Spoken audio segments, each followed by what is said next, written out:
Rob Schneider. Such a pleasure to have you on American Thought Leaders. Thank you. Thank you for having me. During COVID was a really dark time for me and for a lot of people. And one of my escape valves, it was two pillars that I clung to at that time, Joe Rogan and the Epoch Times. So every morning I wanted, what's Joe Rogan saying? What can I read at the Epoch Times? That was my escape valve from tyranny. And thank you for that, because the Epoch Times is important, and it is journalism, and it is a potentiality for what all journalists should strive for. Be it tell the truth as best as you can. No one can be 100% purely objective. But just tell the news and let us decide for ourselves. Don't tell us what to think. You guys do that, so thank you. Rob, you made a huge impression on me the other night. And apparently you had talked about this earlier and it was covered in the Daily Mail. You gave this anecdote, and the anecdote was your experience at a Saturday Night Live reunion bumping into Robert De Niro. And I want to get you to reprise that here, because and then I'll explain why. He's obviously like the heir apparent to Marlon Brando. He's an incredible an actor of great power and esteem and all this. However, I think that like a lot of people, I think there's whatever's going on in their life, you could decide to focus all of that, if you want to use the term negativity, anger, or what have you, in a particular avenue. And I think for some people, I think it has a name, and that's President Donald J. Trump. So knowing that and seeing that, like a lot of people have, but also knowing that he's a good man. I mean, I know him outside of that, and he was very helpful with the movie called Vaxxed to put it into Tribeca Film Festival. And that wasn't an easy thing to do. And the pressure that he received from that, which I don't think he was used to. He used to being, this is a 2-time Academy Award winner. Everywhere he goes, I'm sure he gets a table at a restaurant pretty easily. So, but he got so much flack for that he ended up pulling the film out of the film festival, which, we who were involved with the movie Vaxxed totally understood. And the attention that brought to us was a great advertisement for the film. I mean, at the end of the day, as the old adage is, there's no such thing as bad publicity. When I saw him there, I instantly want to not have conflict. I don't want to have. He was 2 rows in front of me, and I went like, well, that's a person. I don't want to ruin his evening, because I'm sure he knows I'm a Trump supporter, and I don't want him to ruin mine. And so we'll just avoid it. I'm there to celebrate the 50 years of Saturday Night Live. I'm part of their history. They're part of mine. And so they were kind enough to include me into these festivities, and we're all there in our tuxedos. But then towards the end of the night, we get into a cramped area where we have to all walk on stage. It's very nice. They invite everybody for one final bow, as it were. And anyone who's ever been a cast member, anyone who's ever hosted the show, unfortunately, the show's been on, fortunately, it's been on for 50 years, but unfortunately, everybody in the audience was actually a cast member or hosted the show. So we all make our way onto the stage. And I find myself being jostled, and I'm right behind De Niro, and I finally, I'm trying to stay away, and I bump into him, and he turns around, and he has that, that particular expression, which is, I think everybody knows, it's just like, how could you support that schmuck? He gave me that look like, what? And he was about to really go at me. And, and I just literally, there's an interesting thing. You can just choose to not have conflict. And I just said, I love you. Anyway.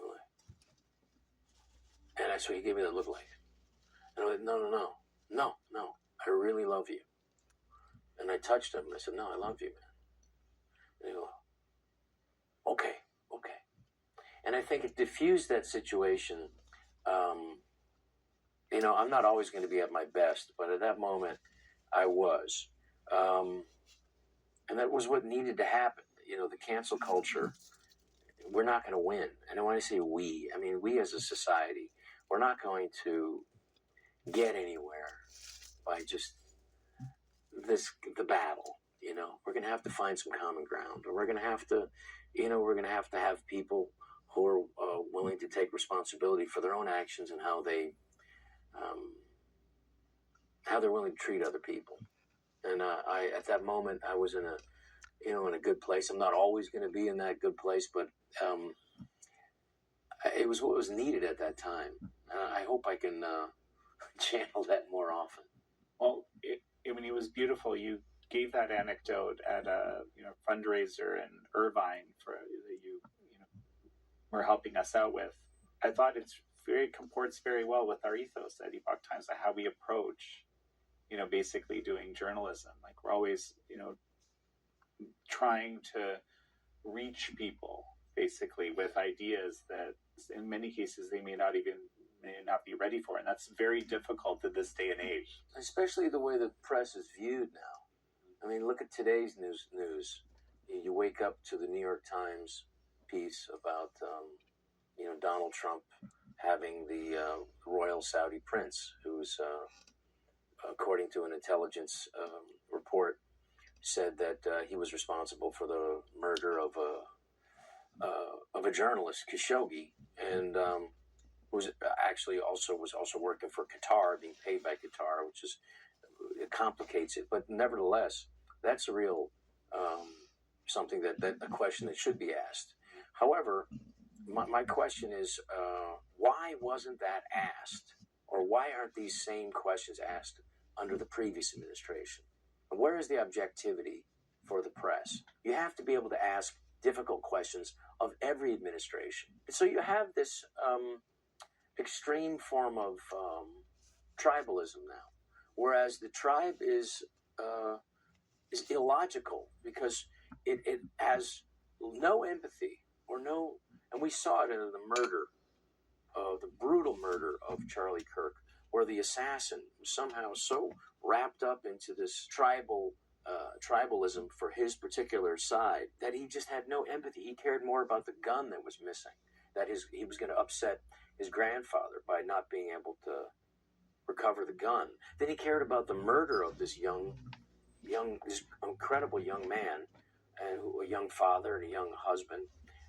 And so there's a complete lack of empathy on one side for anybody outside your particular tribe. And then there's an insane amount, too much, I would say, pathological empathy for people in your tribe. I mean, the idea that, it's for somebody who is a criminal and someone who's, you would have, for someone who's in the country illegally, has been trafficked people, like this Garcia guy, and the idea that he is this father and he's been stolen. It's like, we need to look at things as best as we can. We need to have a press that is going to attempt, and it's impossible to be completely objective, but they must try. Truth-seeking, right? Genuine truth-seeking with the knowledge that you can't necessarily get all of it every time. And in fact, in some cases, very hard to get it. But the question is, are you trying? My friend had dinner with the editor-in-chief of the New York Times a few years back, and he said, is objectivity something that you're concerned about? And his answer was, I believe it is my moral imperative to make sure that Donald Trump does not become president of the United States again. So what does that mean? And then it just kind of goes to show the difference. And you could see it in the headlines, the same situation of the former administration, the Biden administration, and the same situation. And the headlines are much more jarringly tribal in favor of the previous administration. So that's I think that's very telling of where we're at now, to where, I mean, it's almost, I would say not almost, but it is approaching what the former Soviet Union had. And that's why, my friend, Ilya Baskin, who was from the Soviet Union and knew what it was like. I don't know why your country, why you guys would go and want that, but you are approaching it, and that you can't see it's communism, that is what's happening, and that you can't see that is an incredible, horrible thing that you are approaching. And so what happened was that he would tell you that, Noam Chomsky would tell you that the Soviet Union, people knew the Pravda and TASS, the government mouthpieces, no one believed it. They knew it was just, garbage, that what the government wanted. And so where did they go for truth? Where did they find out what's really happening in their society? And it was person to person. What did you hear? What do you know? And that's exactly what happened. And I think exponentially it happened during COVID, when you knew you couldn't believe the New York Times and the Washington Post anymore. And who did you know? You had to go. So you went to who's saying what, and that's where podcasts exploded. Because Joe Rogan's saying something, and I believe that more than I believe the New York Times. And when the CNN colored his face to make him look really sick, I mean, how come nobody got fired over that? When Gupta went on Joe Rogan, he would not admit and wouldn't give in and to the fact that this actually happened. He just seemed slightly disappointed, which is not what needs to happen. If we're going to have this system of just two political parties, we need two normal, sane political parties. No, but you for the got that Democratic right. Party to not come out and admit that the Biden administration, in fact, did day one with Facebook, with Google, with Instagram, with the tech companies, censor Americans. Day one, and within the first 24 hours of the Biden administration, that they don't come out and say that that is egregious and that is government censorship and that is wrong. For not one Democratic senator or congressman to come out and admit that that's wrong is a stunning indictment of where we're at. Whereas the tribal party system seems to be the only thing that's important, and maintaining that and returning that to power is more important than any objectivity or truth or what's best for society. And I think that's a dangerous place that's is setting up something approaching authoritarian dictatorship or some version of China-style social credit system. It's definitely an encroachment on that. And I think that Donald Trump, for better or worse, in all his picadillos, was a resounding rejection of wanting a continuation of a system that was just lying about everything. A performance that truly matters for each and every one of us. This is what you've been waiting for. See it at least once in your lifetime. Shenmue. Get tickets now. Shenmue.com. Kids love it. Parents trust it. Obviously. Explore GJW Plus Kids Series and Ganjian Campus courses led by expert educators. This is spectacular. Children will learn values like respect, responsibility, and knowledge in language, science, and more. Wow. All while having fun. Perfect. Subscribe today at GJW Plus Kids, where learning meets fun. Comedian and author of You Can Do It, Rob Schneider. You know, it's interesting that you say there was this, people understood that Pravda was not the truth. And I've always assumed that. And of course, I also realized the thing that, to me, the biggest lesson of COVID in a way was kind of the opposite, was that actually a lot of people do believe it. Yes. Because I think in many ways, I was sort of a bit immune to that. Not everything, but I'm always just have this natural skeptical sort of disposition, right? Well, the people, that's the difference. And Noam Chomsky talks about that, is that's how much more insidious propaganda is in a so-called, in a free society, because people do believe the New York Times.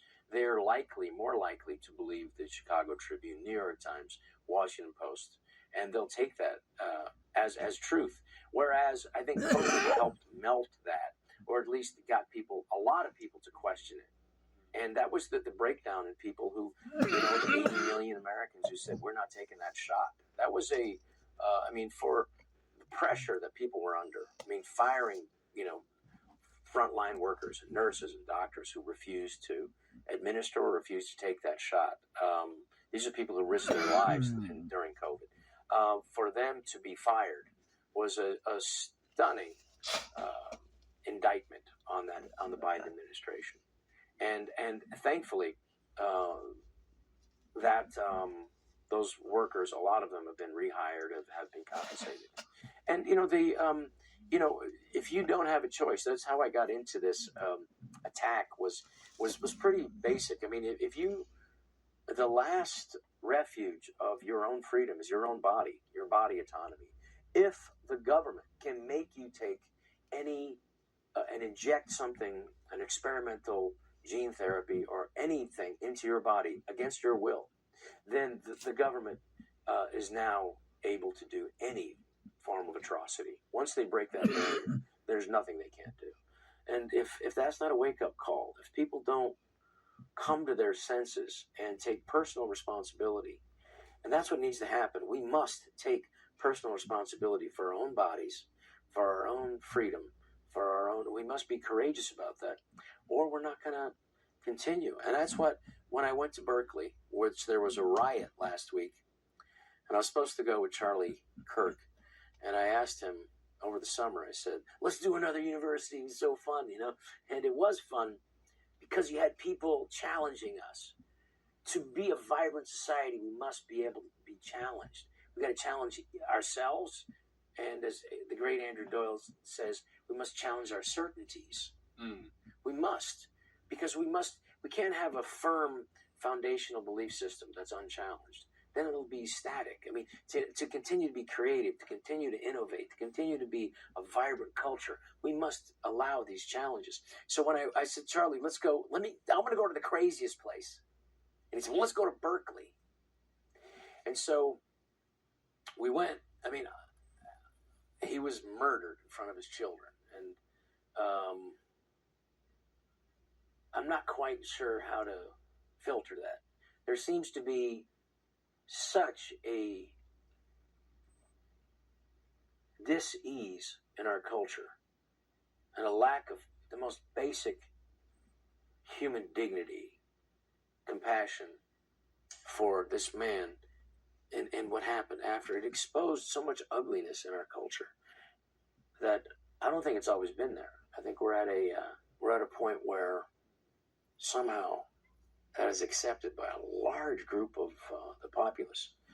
So I went alone after his murder, and I went with his mentor, Frank Turek, and